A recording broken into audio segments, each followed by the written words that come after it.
I never planned to be the person who scrubs away the ghosts of a hotel that sails the world, but here I am, with a bucket that seems to have lived more miles than most people do in a lifetime.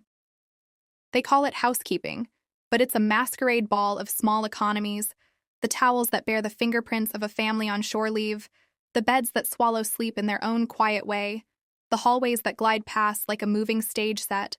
Hello guys, welcome to my YouTube channel. Today I'm sharing my experience working in a cruise ship.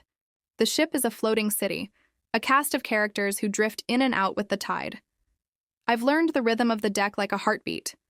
The creak of the floorboards when the waves sigh, the whistle of the wind through the open portholes, the hiss of the vacuum cleaner that sounds almost like an old friend groaning with memory.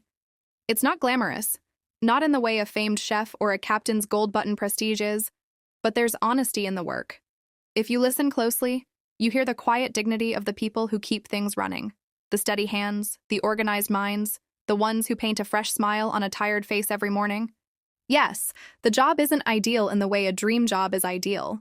It's physical, it's repetitive, and it can feel invisible, until you walk into a cabin and find a space that someone calls home for a week, a place that needs a touch of care to become livable again. I learned to measure time not by clocks but by the hum of the ship and the cadence of the cleaning spray. I learned to read people by their pauses. The guest who asks for a quiet corner, the family who wants the room to smell like sunny lemons and sea breeze, the crew member who needs a minute to breathe between tasks. But then there are the bright edges, the unexpected gifts of travel without paying the price.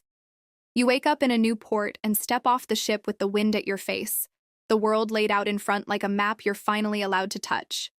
You stroll a beach that's not yours but feels suddenly personal, as if the tide itself whispered, "You're allowed here for a while."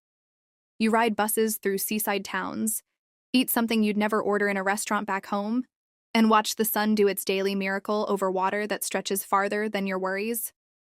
It's free in a way that money can't buy.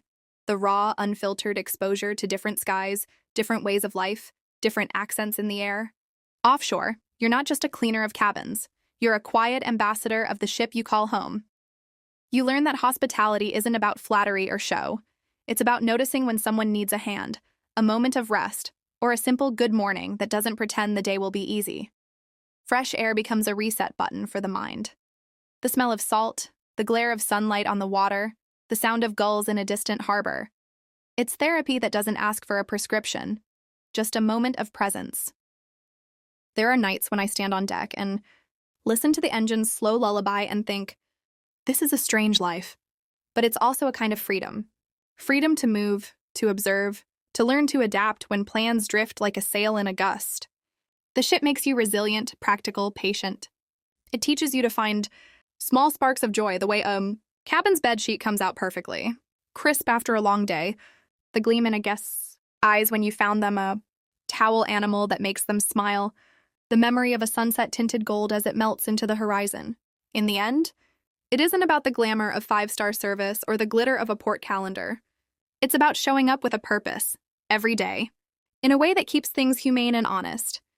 I left pieces of my heart in a dozen ports and brought back a handful of quiet wisdom.